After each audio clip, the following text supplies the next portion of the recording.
for people who don't know you yet, who you are and what you do. Maybe we start from Anita, I think, from here. Hello, good morning. Yes, I'm Anita from Latvia. And formally, I'm totally not connected with civic education.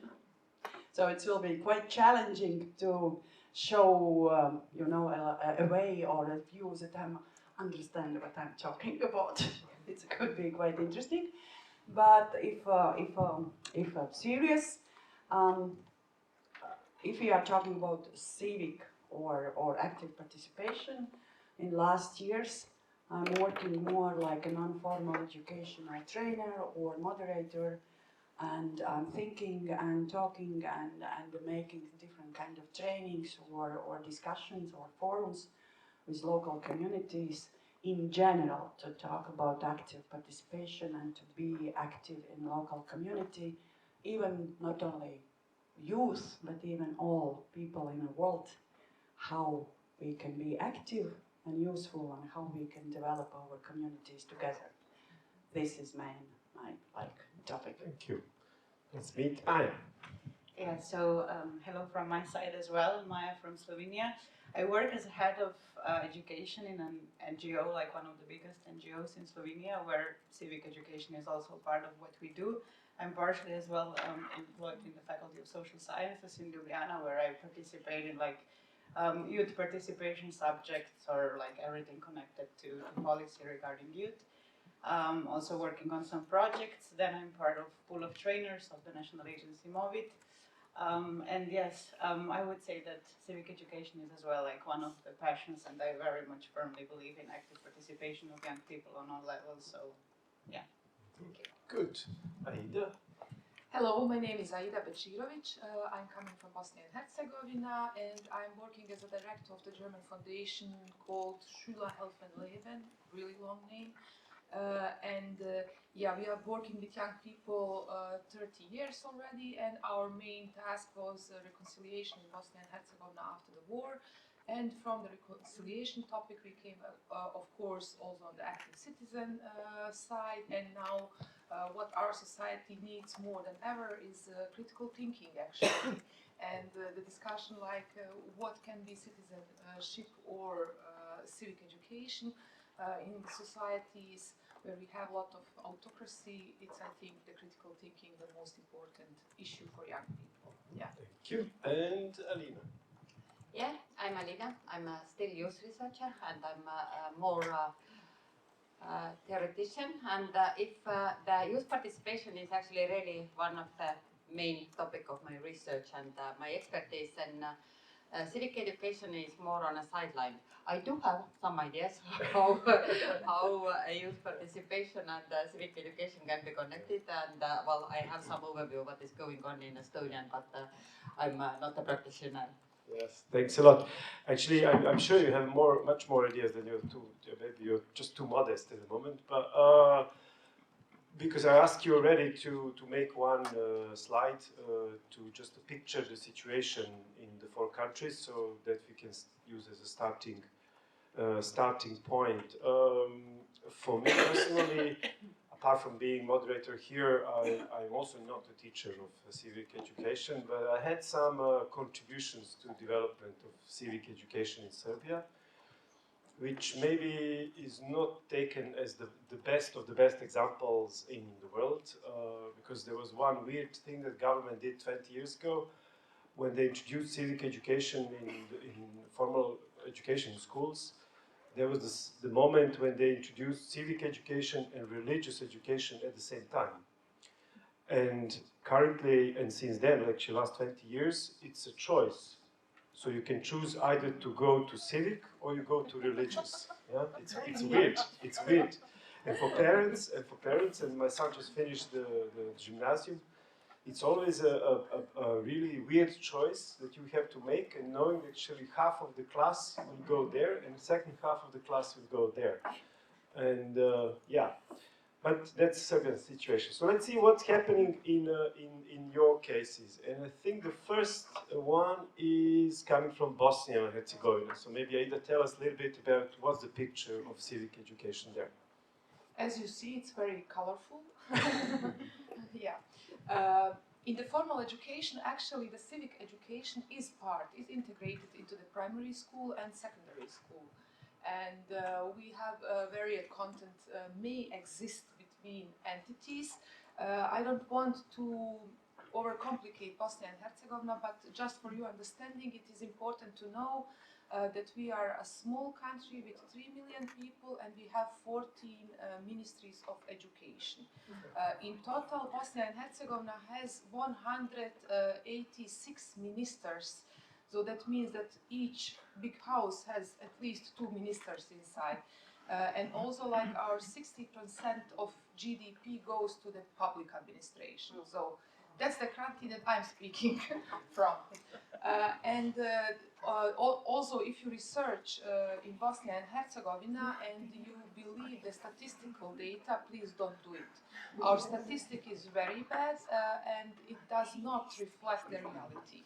So the slide that I put here is statistical data of our country. So officially we have everything, but in real life there are a lot of things missing and are just written on the paper. So in practice you will not find everything that you read on the paper. So it's very important.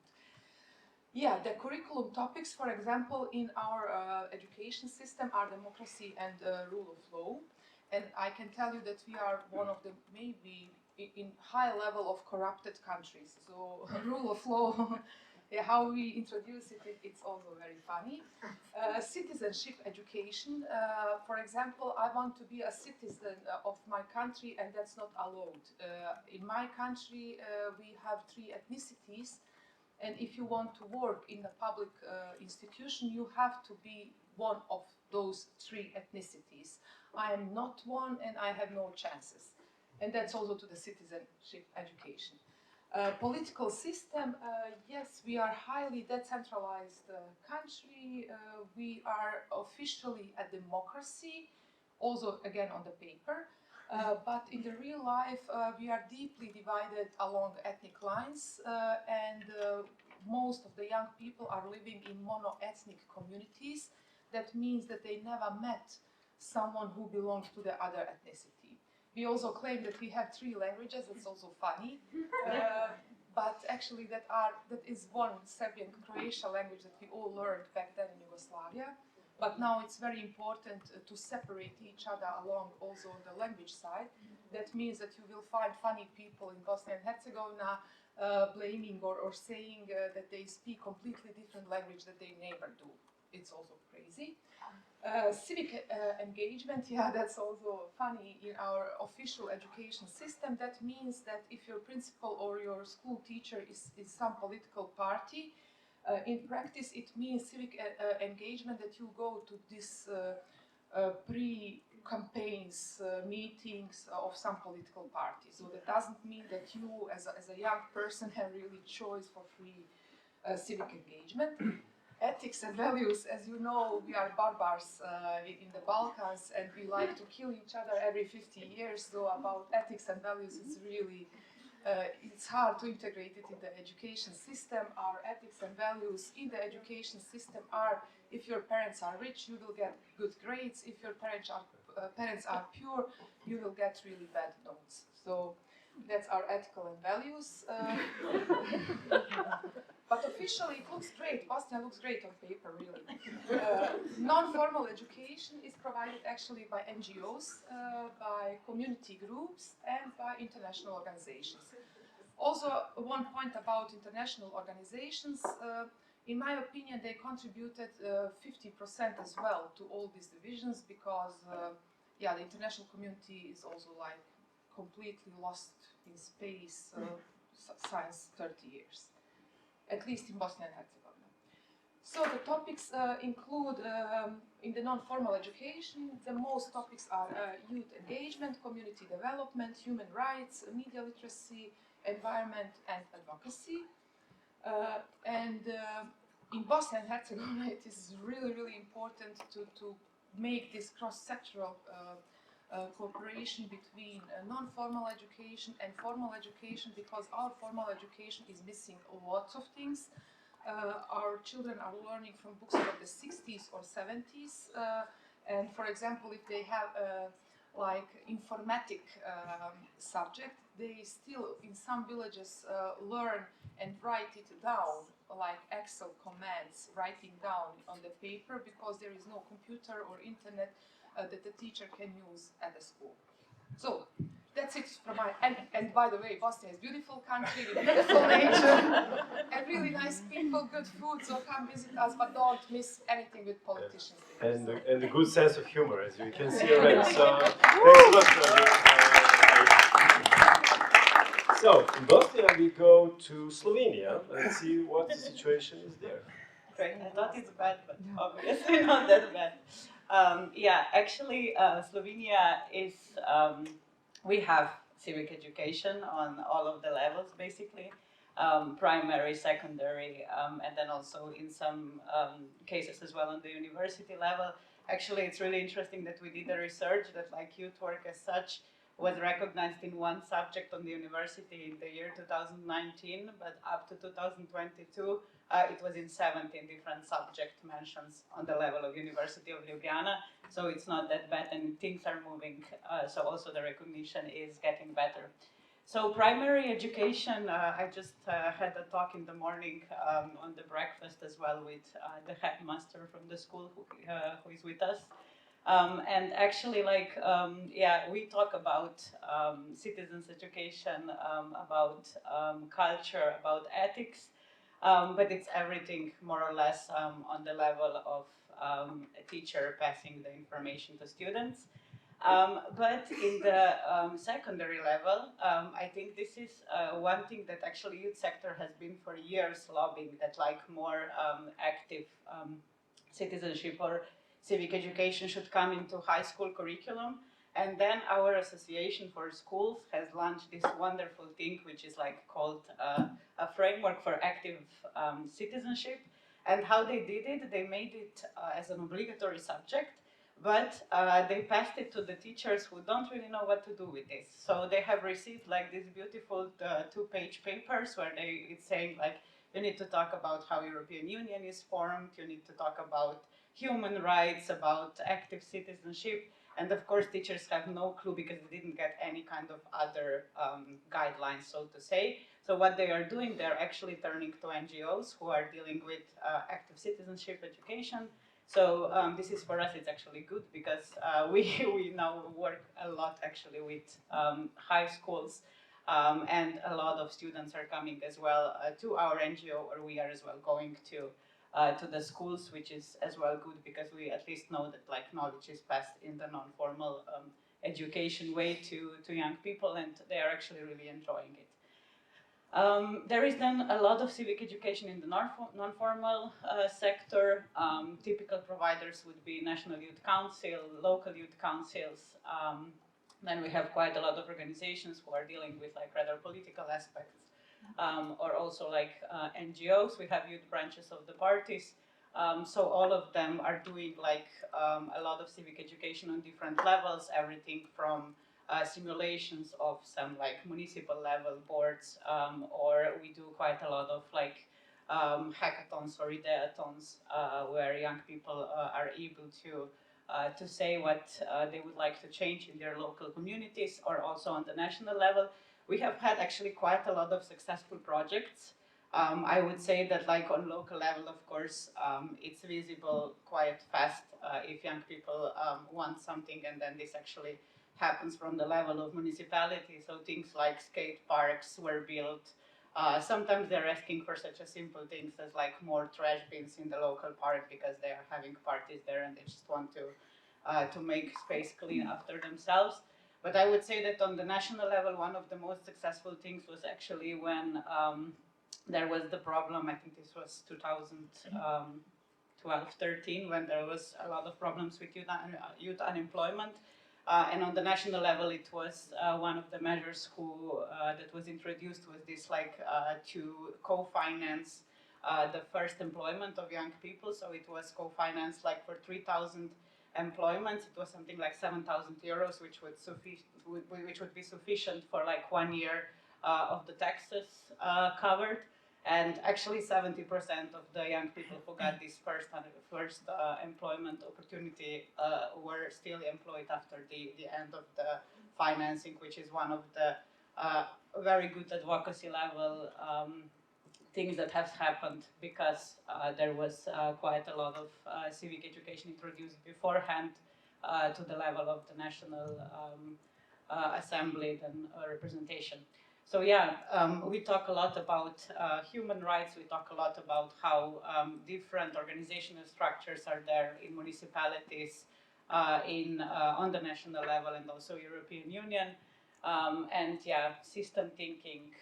Then we have a few organizations who are dealing with, as well, with the theater of the oppressed methodology, for example. So that we really try as well to approach the civic education from different points of methodology. So yeah.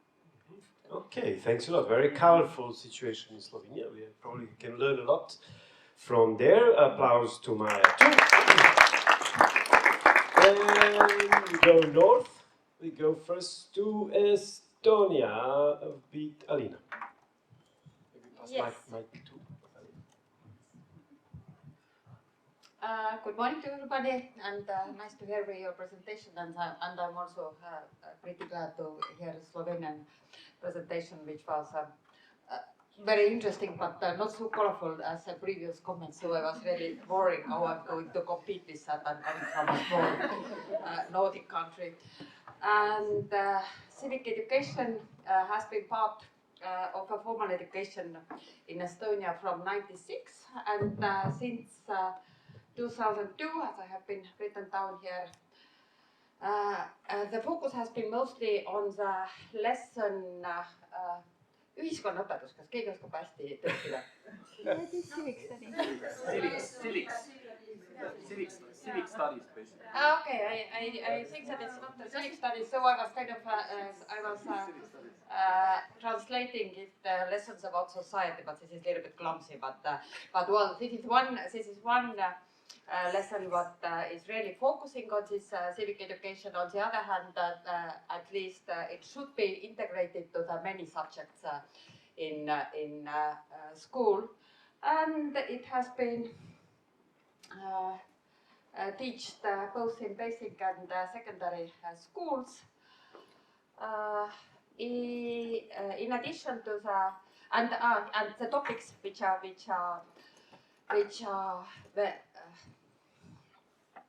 at least mentioned in the paper, my colleagues from the schools can prove if or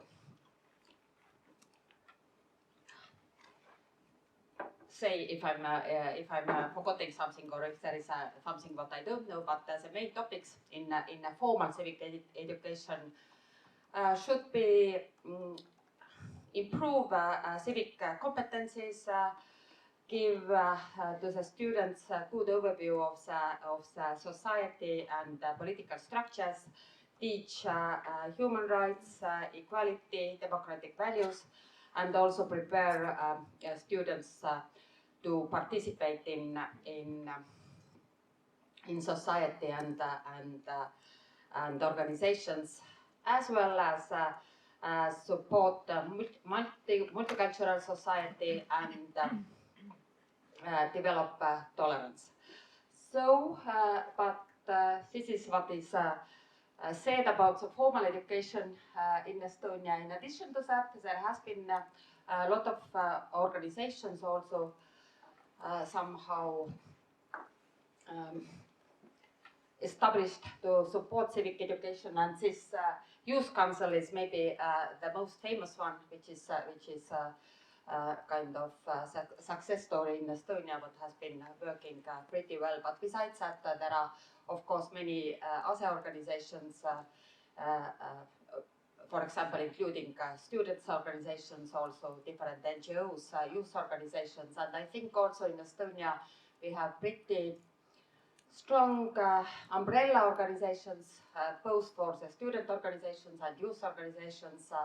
So these are all related to this non-formal part of civic education.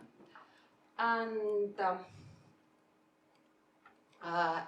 just day before yesterday, the new data from the International Civic Education Survey has been published. So Estonian youth are still same as according to the previous study, very well, we very strong in theoretical civic knowledge. So at the moment it is even improved. We are third amongst participating countries, but not doing so well in actual participation. So there Estonia is below average. Well, for the historical context, I also mentioned that in Estonia participated first in year 2019, and then also the level of theoretical knowledge was very low. We were almost in the bottom compared to the other countries. So at least this part has been developing very well, but yes, this correlation between the theoretical knowledge and actual participation is well, it doesn't work that way, and even as a school participation has been going down compared to the previous survey, which was 2016, and this one was 2022. Thanks a lot, Alina. I think a big applause for you too. You will give us some thoughts already about possible impact. I will ask you in a second. But we go to Latvia. I'm really curious how presentation is look, because I sent 2 slides. Yes. So, what can I say? Everything there is written, but on the beginning we have quite similar. We started with ethic subject in schools, and it was quite similar that pupils could, or parents, could choose ethic or religion. But right now it's much more better. So as you can see, we have social studies, or it's really again a story about terminology, how to say social studies or civic education, but in this case probably it's not so important for us. The main idea is to understand. We have social studies from 1st to 12th grade. What is interesting that the main focus is to get information, to transform this throughout critical thinking, to make a decision, and what is for me as a normal person who is living, and after the decision, to act or to understand what to do with this, what I understood, or what kind of decision I made. And this actually yesterday was showed, in theory, that what is social competence, it's like 4 leaves, values, attitudes, skills, and knowledges. And I would like to, as a practitioner, to put one more leaf, action, or to do. To react of this, what we know, what we got as a knowledge or skills or something like. And our curricula, our program in Latvia gives this opportunity that this is actually even your task. When you know something, when you discuss something, to understand what you can do. Or even if you are saying, no, I'm not agree with this, even this, when you are spreading out your some opinion or something like you are acting. And the main idea is that all the time through all these 12 grades, these topics are repeating just every next level. It's going like a deeper and wider. And what I really like, our competences-based educational approach, School 2030, and I'm really not popular in Latvia because all professionals are saying that this program, School 2030, sucks, that everything is wrong, everything is bad. But as I'm non-formal, connected with non-formal education, where we know one of the principles is learning by doing. And so it's meaning competence-based approach is more based not about like academic knowledges, but really competences which we can use throughout knowledges, which we can use for how to make our life better and how to make our society better. So, and the last one for what I'm absolutely proud. You know, I'm a little different as Bosnia-Herzegovina. I'm not saying what is bad, but believe. But I'm trying, yeah, like from up, and what I'm really proud of what did School 2030.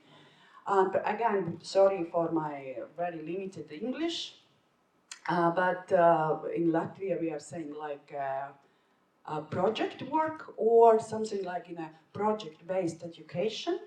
And in the last grades, 11, 12 grades, students have to make a project. And of course, it's not like a first one.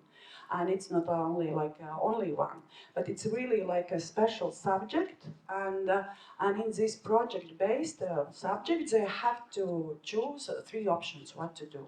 To make a research, or to make some entrepreneurship, including social entrepreneurship, or some design project, or the third and the last one, to make some voluntary work or some project for society. And this what for what I'm very, very proud, probably because I was one of the experts who made it. No, but I really believe that that schools are not closed building where things happen only in schools, and the world is more wider. And actually, this is important nowadays that we are opening the doors for the students, even beginning from a kindergarten and a first class, and saying you are a part of society, and look around and find your way what you can do for society. So for this, I really like some approaches which are written on the papers. On the papers, it looks very, very nicely. And as we know, just from a person, individual or persons, it depends how it's going on in reality. And even these all stuffs and subjects or curricula are happening very differently in different places in schools.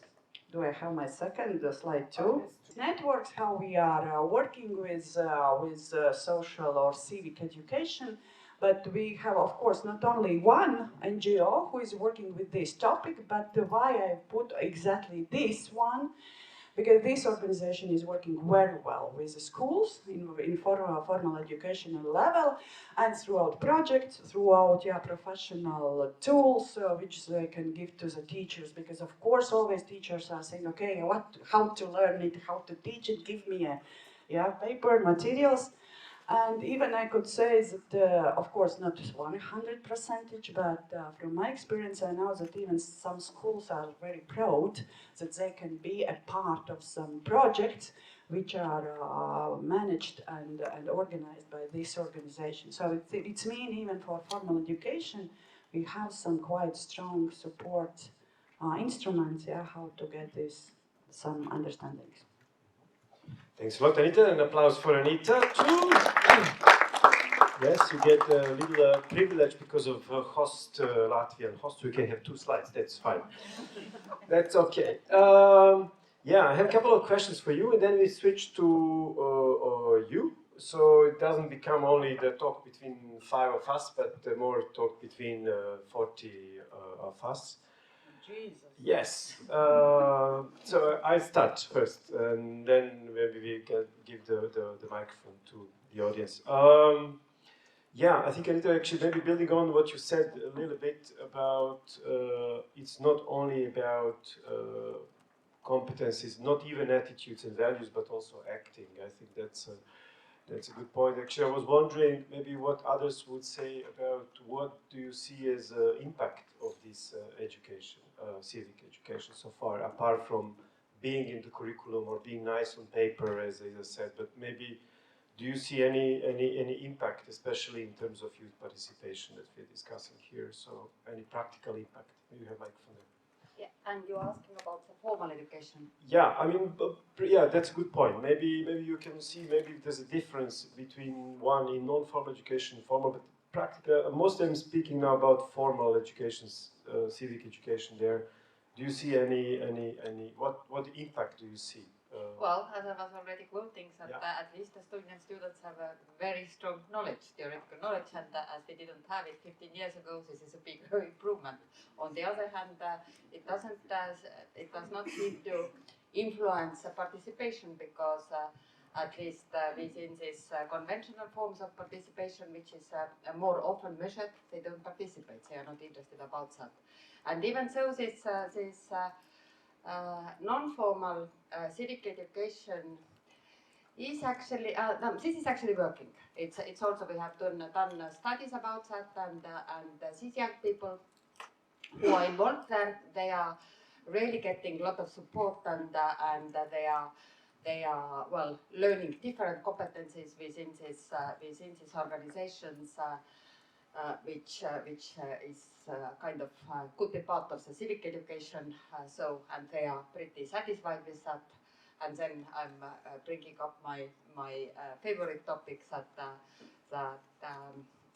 how actually these competencies and civic competencies and participation is connected is also that basically we can call it maybe more informal education, but young people within their participation, they kind of learn, acquiring some competencies anyway, and this part of informal or let's say this kind of grassroots activist competencies, they are not included to the other forms of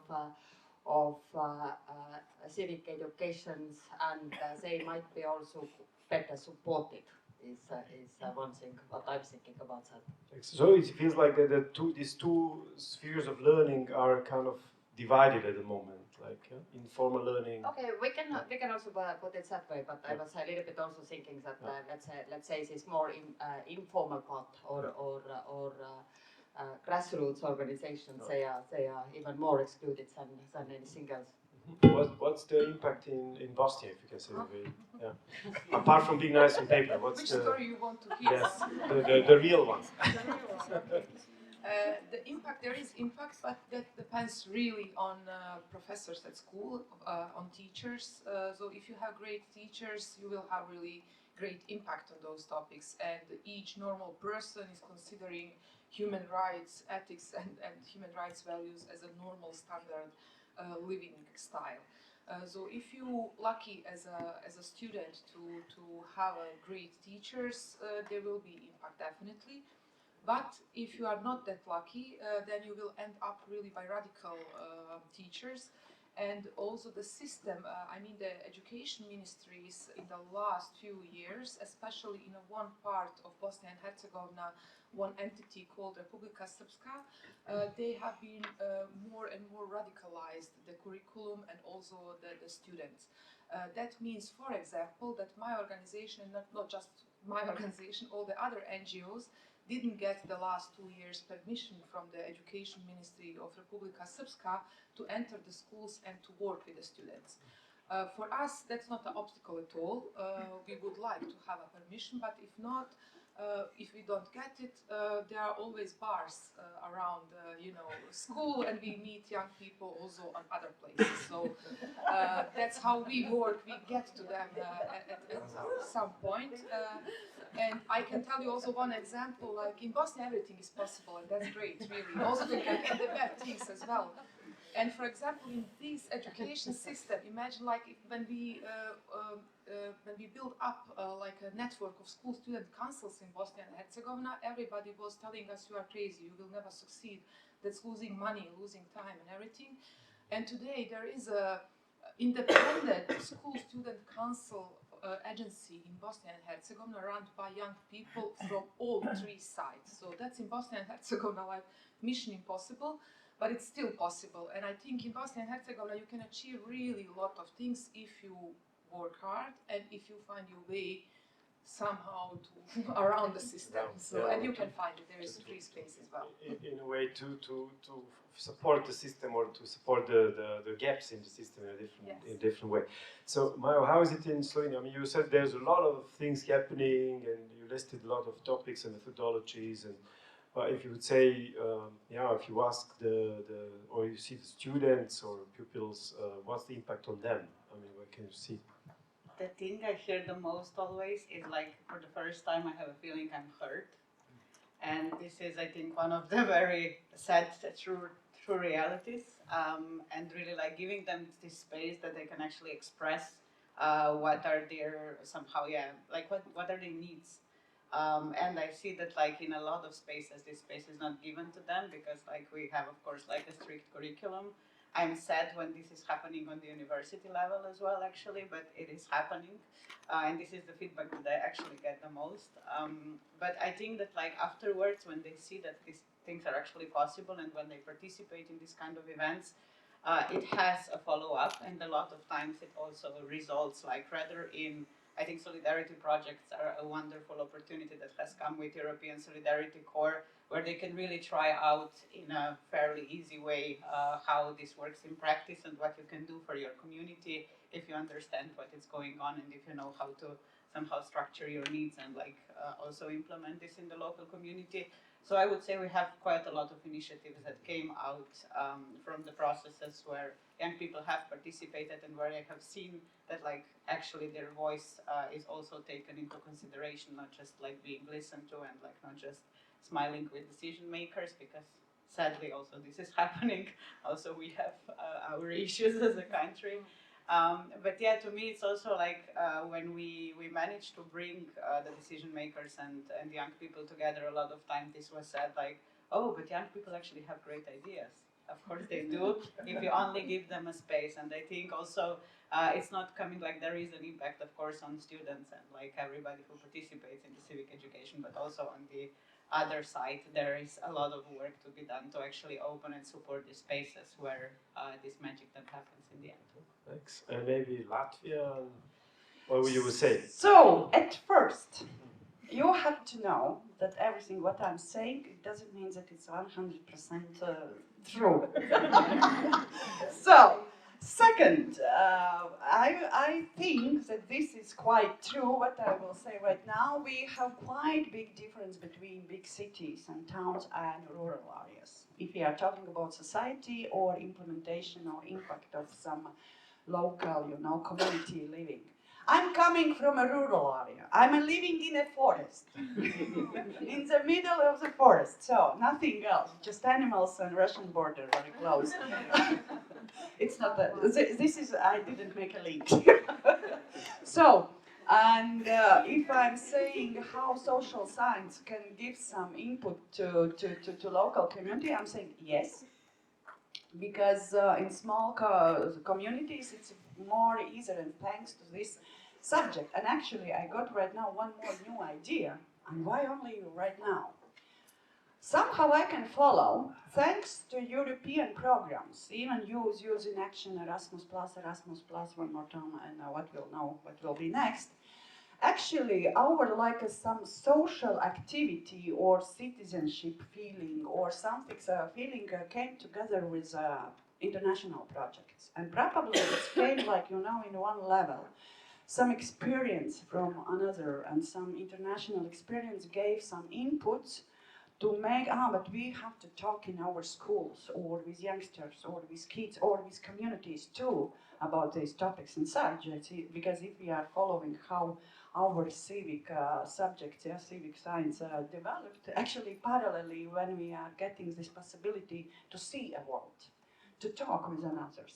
So, and I think impact we can feel, and because right now how even formal education is working, and I think for my place, thanks to Erasmus programs, a lot of teachers and kids got this possibility to travel, to see a world, because we are living in a forest. So automatically we don't have money, a lot of it. So, and plus, if I compare how it was 10, 20 years ago, I can see really big difference. And right now for the students, for the pupils, even for the teachers, to make some initiatives, actions, charities, some projects for society, for different social groups, it's actually really normal. And even if somebody is not doing this, it's like, and so I can see input. Yes, I really believe. And of course, last comment from my side, after no words anymore. And of course, what I heard even yesterday about this, like for formal education, sometimes non-formal education or youth work, it's a fun work. It's just for, you know, happiness. Yeah, you are just playing games and making like parties and events. And I heard that even about social science or social, you know, subjects at schools, some teachers are saying, no, but this is not no serious subject. Yeah, serious is math. Yeah, and so, and again, it's quite interesting. Thanks a lot. I can actually relate a lot to what you've said. I'm just reflecting back on the Serbian reality, and yes, I can relate a lot to the, let's say, the quality of teachers there, and often the teachers of civic education are not so much supported, let's say, in terms of training and education for what they need to do there, and very often these are the teachers who teach some other subject, and this is just an extra subject for them to get extra hours. So not necessarily the ones qualified for them, and which is pity. But there are some great examples of those who are really brilliant, like the one in gymnasium of my son. He was really amazing in making them really critical thinking and using lots of films and taking them out and so on. But I wanted to ask you before we switch to audience, one question is related to our subject here. And I think Maja spoke a lot already about this connection between schools and the voluntary programs and NGOs and visiting NGOs. So maybe in other countries, is there any other, this kind of really cross-sectoral cooperation, or that schools are connected to youth organizations in this subject or not? Or is there a practice like that at all? Okay, well, I will just give some comments, and actually here are people from Estonian team who have much better knowledge about that. But what is actually, well, it first relates to your last comment that the teachers are different. And this is a thing, actually, this is a thing in Estonia, in several areas, that it very much depend on people. So in some places there are like interested parties and really active teachers, and since the things are working well, but it's kind of accidental. There is not like a clear system that we could rely on. So, and the same goes to the cooperation. And what was actually yesterday expressed by one of our participants, and she can develop it better, is also that there are maybe some schools where there are cooperations, and they are the people who are here, but the people who would maybe benefit most from the knowledge of what we are sharing here and the topics what we are discussing here. They are kind of difficult to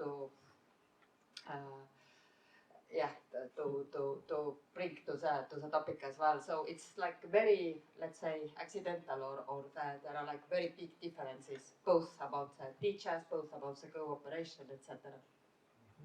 Yeah. Any examples of maybe nice, good cooperation between schools and youth organizations, or in this? Maybe I can tell one example of my organization, like how we motivate professors at school. We organize also seminars for school teachers, but not every school teacher can be a part of our seminars. Only the teachers who get 2 recommendations from students. That's the one issue, and the second issue is that they are up to 35 years old. We don't want to discriminate older teachers, but still we are a youth organization working with young people aged up to 35. And for example, those young teachers who came out from the university, they are not trained in civic education at all, and also not in youth participation. And students, if they like teachers not because of the cool subject, they like it because they are supportive to them.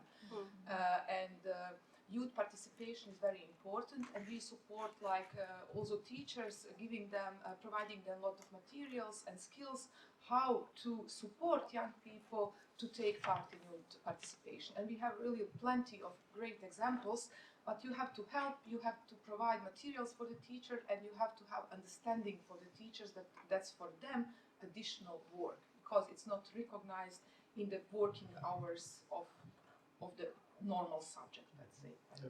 Thanks. I understood similarly was in Latvia with the organization that you showed in the end, providing a lot of materials to teachers and yeah, Maja may be a good example you have for sure. Yeah, I just wanted to say that actually we are working a lot with the Faculty of Pedagogy because we see that this is actually the place where you start. So these are all the future teachers. And actually we work a lot with them. So basically showing them different methodologies, how they can do civic education. Then afterwards in their, once they come to work at school. And we see this like as one of the ways how to change things. And then as well, like working with teachers who are already working. We do quite a lot of cooperation as well. For example, now like the Ministry for Cohesion has asked us to do the School of Open Cohesion, and it's as well like I think one of the very interesting projects how to actually bring what European Union, the idea of European Union that was mentioned before.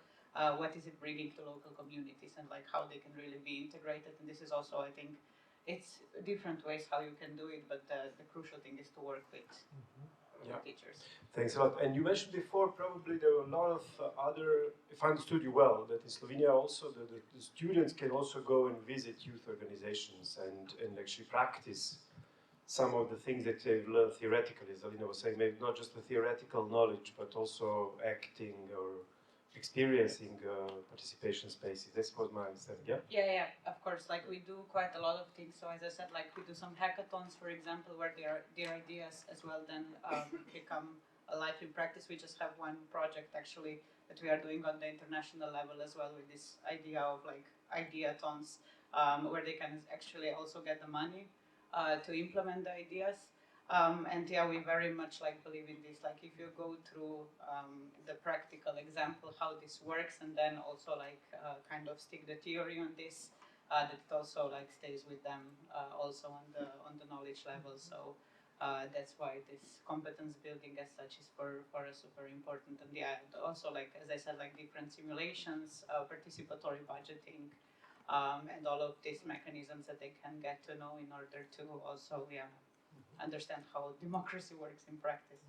Sometimes that's Okay, let's go back to the audience. So we see if you're still with us or we're not just in our bubble talking here. Is it boring? Yeah. Yes, we have to check now the temperature. Thank you for making the effort. I will, maybe Ilse, if you can, we don't have 3 microphones, but we will do this in a cooperative way. So, question from the Estonian team is coming. So, you already touched the topic, and it's this topic that gets me I'm super passionate about it. The training of this civic education teachers in your countries. In Estonia, very passionate about it. If you you're obligated to be also the civic education teacher if you're a history teacher, but not if you get a diploma. It's written also in the university curriculum that you are a history and civic education teacher. I checked literally right now. You can just imagine how many courses during 2 years while you get your training you have in civic education.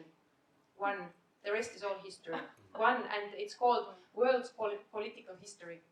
One course, and it's not that really big thing. So the thing that you said also in Slovenia, the teachers don't know actually how to do it and how to teach. It's very strong in Estonia as well. And I would like to know also about Latvia, about Slovenia. Maybe you can still open the background about Bosnia and also about Serbia. How are these formal education teachers actually trained? Do they have this training? Thank you. Okay, thanks. So I mentioned a bit, but I can add later. Maybe start from Latvia. How they're trained. Okay, I can say how I can imagine how it's going on. Okay, but of course, as I'm working with the teachers too, what I know that especially for first grades, it's connected, history and social science. So, but what I understand, what I'm looking, because in some moments, for what I agree is that we have to work with the teachers, who is after Zana next, who is talking and working with the youngsters. But what we have to understand, please don't put so big attention for formal education as a messy that it's. And if I'm studying in university for 4 years, it was enough 40 years ago when you studied once and your knowledge was enough for all working life. Nowadays, it's not working at all. Even if if we could give to history teachers all subjects about civic education and active participation, believe after 5 years it will be old knowledge again. And most important is how we are making a space where teachers and youth workers can recreate knowledges and can get new impulses and everything what is connected with society. It's a very flexible process, and this is very my personal right now input. So it's more important is not what is studied somewhere in a university some years ago, but how we can get information, actual information and knowledge right now for this place, for this situation. And our last year's situations are showing very clearly that even some attitude values we have to change, or it's changing because situation is changing. So, and it's for me, it's important, to get these competences, flexibility, to learn, and not only for kids, but for adults. And sometimes even more important, this is how adults, teachers who are working and youth workers who are working with youngsters, and they are trying to teach these competences, do they have these learning competences? I would like to add that still this profession in Estonia is called history and society teacher, and you have one lecture about society. No, that's the point of it. How do you become a teacher in civic education? I would as well say that for us it's more or less the same. They are left alone basically, and then somehow like the ones who are really keen to find out what to do, then they are like using the opportunities that are offered, like rather by the NGOs or sometimes even international projects where they are gaining some knowledge. And I also see actually the biggest opportunity in this cross-sectoral cooperation, because I think this is like how we can help each other, because we have tried so many different methodologies, we are using them all the time. We have actually space for experimenting and for opening this space as well to try it out with the teachers. So I think this is actually the crucial thing, to actually start to cooperate and to bring together these two worlds where like teachers do need these things because they need to do it in school, and on the other hand like organizations who can support all of this, because we do have so many mechanisms how to do that. And I think it's all like I have recently became really enthusiastic about the Lego serious play methodology, and I have actually now tried few times to do the system thinking with the Lego serious play. And when the first group of students has come to do that with me, they were like, first when you introduce this, like what kind of systems are affecting our lives, we were thinking like, oh my God, what is this person saying? But then like 1.5 hours later, when we actually made it on the board and like first individual models and then the shared models, they have actually seen that it's like so many things is affecting them, and what they are like leaving to us as a feedback note is always like really, we need more of these things where we actually understand what is happening. And also then like, because teachers are usually there as well, we then start to discuss like how we could actually do some things more and how we could also pass the knowledge to them. So I think the crucial is the cross-sectoral cooperation. So the moment they introduced that, it was 20 years ago, and there is no special, so there's nothing like education for teachers in civic education, in let's say pedagogical faculty or anything else. So the moment when they introduced it 20 years ago, together with religion education, because religion was dealt with church, so they had their own thing, but there was, so the regional curriculum for primary, secondary school was basically made as some kind of collage of different programs that already existed in the field of civil society. So they took from civil society different programs and they compiled it and made a curriculum from primary and secondary school. That was the starting point. And there was some investment, I think, from some foreign foundations like Swiss and others in the beginning, and so they get a lot of training in the beginning. But of course, they come and go, so there's nothing continuous there.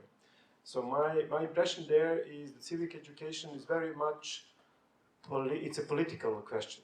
So, and I see that clearly how the politics and governments are changing, how much this topic is falling down on the priority list.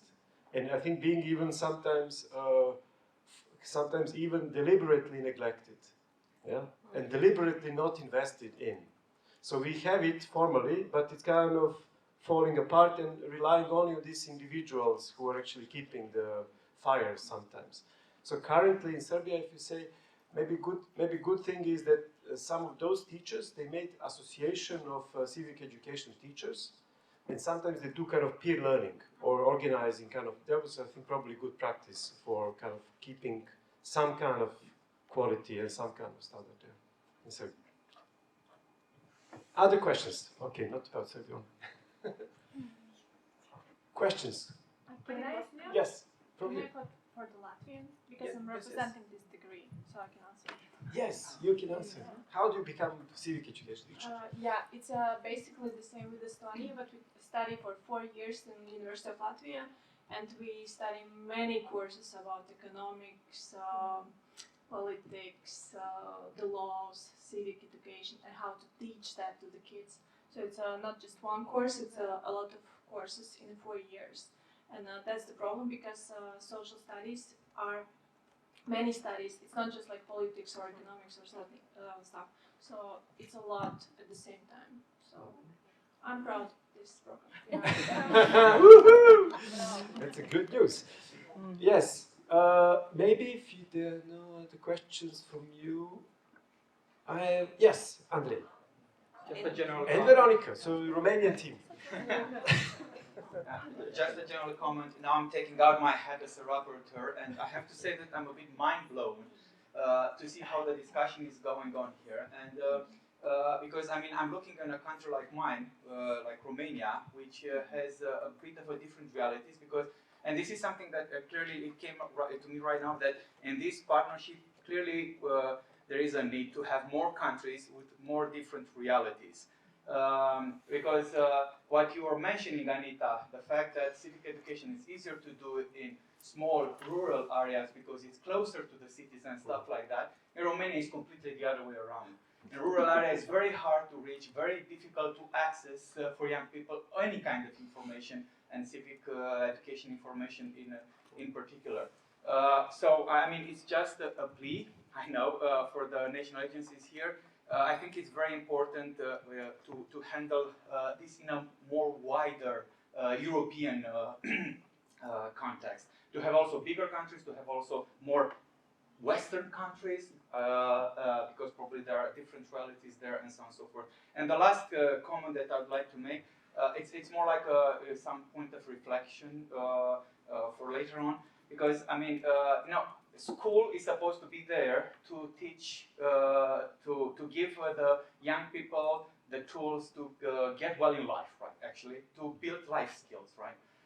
And civic education seems to be just like most of the formal school, another of those nice things that are built in a bubble, very interesting knowledge. However, not always easy to understand how to use in real life. And in order to do this, we need a more systemic approach. You know, as you mentioned, like teach the teachers first of all before they could go and teach the kids. And from this point of view, I mean, it's for me just a point of reflection that I'll take back home clearly, how to build this systematic approach in order for the young people to understand why is it important for them to get engaged, why is it important for them to go to the city, local city councils and have their voice heard there, why is it important for them to go to vote to make themselves heard by young people and so on and so forth. And this is more about the life skills and to understand how being part, an active part in the community, it reflects and it's improving their life standards as well. So it was not just a question, it's more like a comment, it's just some sort of thought, at least for me, that I felt I need to share as a European citizen, yeah? Okay. Maybe Veronica, then Ivo, huh? You know, first of all, I feel obliged to respond to Andre as a project manager, at least. You know, always in the room, you have the people who are interested to talk about these complicated issues. So unfortunately, your invitation stands up. but maybe not for this crowd who's already a bit on a pioneering end. We do need to reach out to more countries, to more NAs as well, and to more stakeholders, not just national agencies. But my comment, without any nationality behind me, would be a bit to connect what you were bringing up and what Alina was pointing and Maja yesterday on the different forms of participation, right? Is it civic education still about traditional institutions, learning about how institutions work, or is it already part of the curriculum, part of the training of the teachers in understanding what digital citizenship is? Is it any reference to that? And if that, what are the topics covered? Or if it's not, how can we bring that connection a bit closer so we can actually have more engagement outside the traditional forms? Thanks. Before we answer, we'll give word to Ivo first, and then we come back to the panelists. So, to be a bit more participatory. Yeah, I also just wanted to comment on a few things that is mostly just tied to the two, I would say, the two biggest problems in the civics class, at least in the high school level. So the first problem is that we have like 2 courses that are mandatory, and they're like action-packed. Like Alina said, that the students get really smart about everything. They can be like, oh, well, actually. But the thing is that that this practical side of really trying to engage the students is almost completely lacking. It almost completely goes on the shoulders of either the teacher, him or herself, has connections to some NGOs to do something, some simulation games, some other activities, good connections with the city municipality or something like that. Or it comes down to the principal, that does the principal even allow the students to go outside of the school? Because even that's a problem in Estonia in certain schools that, for example, we have these really popular debates like Model European Parliament, where they simulate the European Parliament functionality. But there are always certain schools that even don't allow their students to go and participate there because they say that, oh, they're going to lose the math class, the physics class, all the real things. So yeah, the first part is that it's like fully action-packed, and the second part still comes down to the character of the teacher. That's the main essence. So the professionality of the teacher, does the teacher really want to do that job? Very often that's the key issue, because we don't really have any sort of like huge borders when it comes to getting people into our schools. Of course, you have to be understandable that topics like religion or political parties, they have to always be balanced. That's a rule. But in reality, you can invite anybody into the school if you follow just a few rules. Yeah. Thanks. One more comment, and then we can. Yeah. So. So basically, the question for you is more about where the. Hello, I came from primary school, so maybe some reflection from there. Also, we have just 2 hours, 1 hour in 7th class and 1 hour civic education in 8th class. Youngsters about 13 years old, and the teachers must do, as we already heard, history exam. Also, there could be also other teachers, but they must do some modules about half a year. But when they try to do these modules, there is no enough people, so the ministry doesn't do that. So at the end, it depends on the enthusiasm of the teacher, what he wants to give to the kids. And this is the part in the school. But then we have, let's say, Boreo. They are doing nice things with the youngsters. And we go out with them doing some kind of parliament or something like that. But this costs us the hours of Slovene teaching, math teaching, physical, and so on. So if I allow them to go out, it's okay. But also we need parents on the back. kids are necessary to go to the primary school. And if parents say no, then we can go out. We need to find creative solutions. Yeah, we need to find creative solutions. And at the end, civic education mostly depends on the enthusiasm of our teachers. Yeah, thank you. Thank you. So yeah, we get a couple of comments here. We need more systemic view, seeing beyond the school. Veronica was saying, yeah, maybe beyond traditional, including maybe digital participation. Eva was saying, yeah, we need to find a way. Also, I forgot the name. Sorry. Goran, you were saying also we need to find ways to go also to cooperate beyond school, and so probably many challenges there. At the same time, Dan was saying yesterday, democracy doesn't stop at the border of the school, but so to say, it doesn't belong to school only or to civil society only. It's a common territory. So what do you see, taking all these comments, what do you see as a future of civic education? How it should evolve? And maybe Anita was first, and then. Okay. Yeah. So actually, this my next speech will be, which I'm thinking a lot of, and actually arguing a lot of with the teachers and principals of the schools.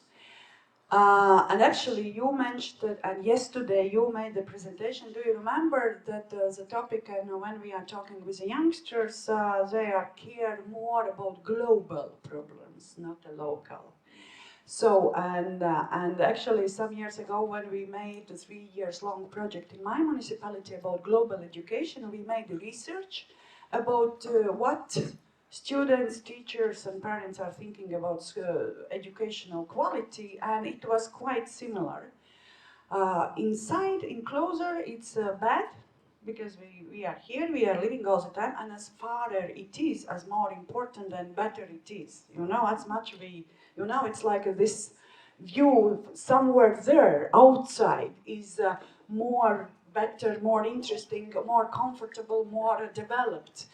And this, what you taught, and what about active participation, it became quite the same.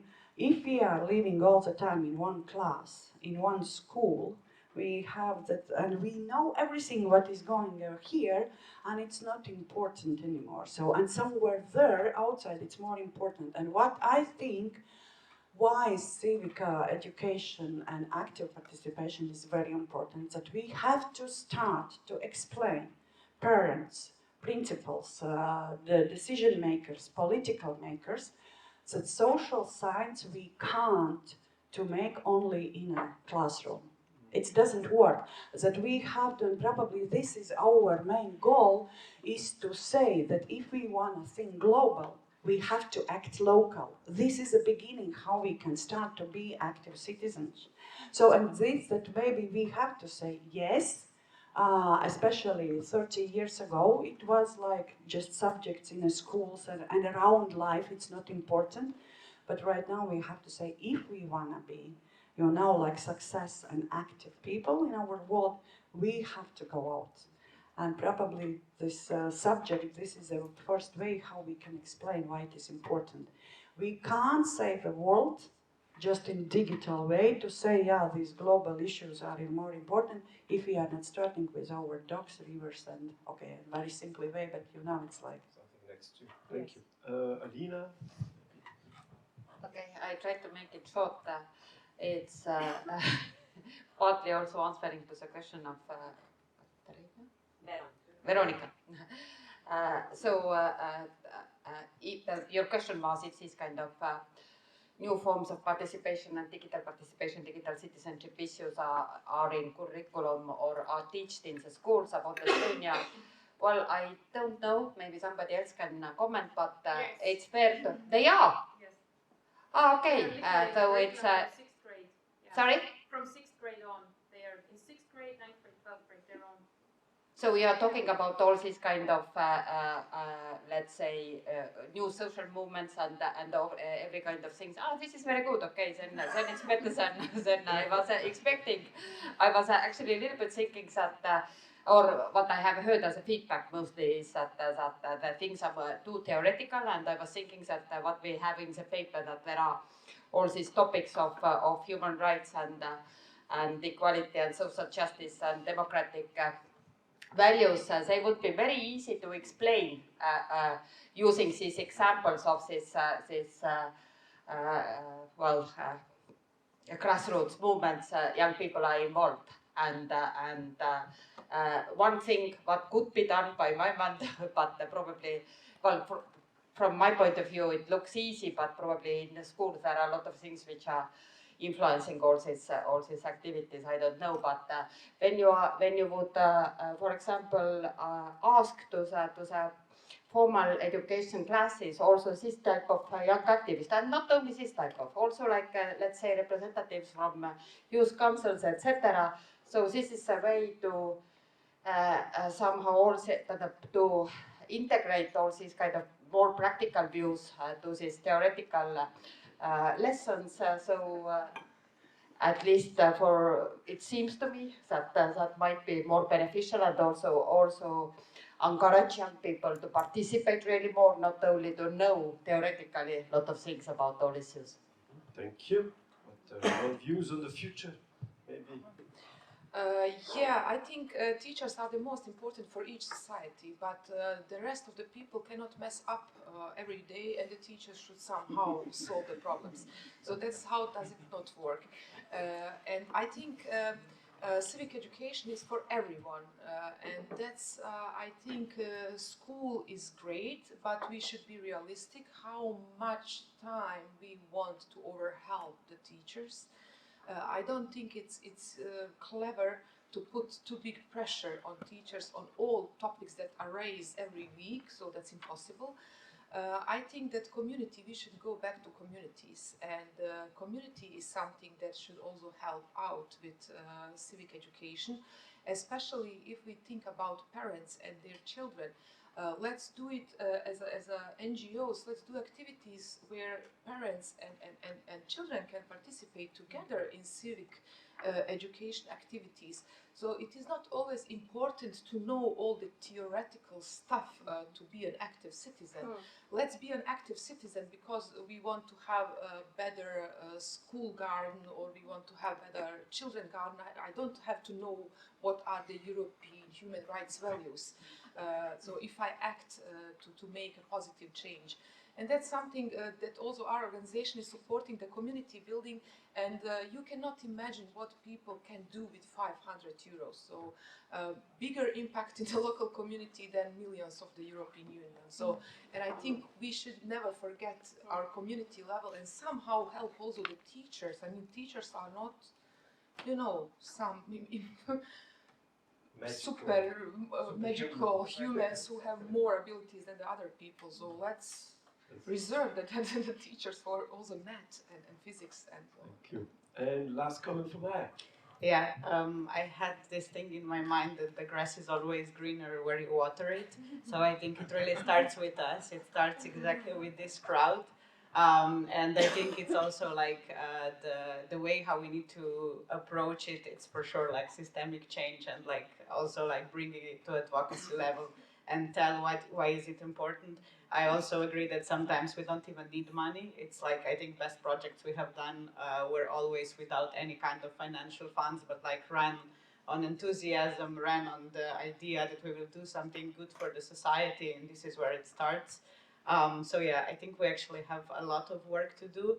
Also recognizing our privileges, as like even sitting here and like living in European Union is a super privilege, which we sometimes tend to forget. And I think also this is something to nurture and to pass the message to young people that they can do a lot of things with, yeah, a little bit of enthusiasm.